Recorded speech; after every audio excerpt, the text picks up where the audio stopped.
সিরাজগঞ্জের শাহজাদপুরে সড়ক দুর্ঘটনায় ভ্যান থেকে পড়ে ট্রাকের চাকার নিচে পিষ্ট হয়ে মিরাজ নামের এক যুবকের মর্মান্তিক মৃত্যুর ঘটনা ঘটেছে। এই ঘটনায় আরও দুজন গুরুতর আহত হয়ে হাসপাতালে ভর্তি আছে। শাহজাদপুর প্রতিনিধি মোহাম্মদ জুবায়ের হাসানের পাঠানো ভিডিও চিত্রে থাকছে বিস্তারিত।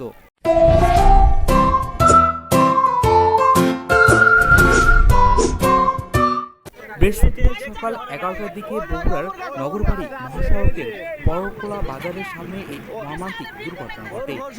নিহত মিরাজ হোসেন শাহজাদপুরে পৌর শহরের বড়কোলা গ্রামের বরকত মণ্ডলের ছেলে।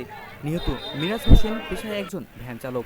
আর যারা আহত হয়েছেন তারা হলেন বড়কোলা গ্রামের মৃত রতন ইসলামের ছেলে আশরাফুল ইসলাম ও এরশাদের ছেলে সাগর মণ্ডল।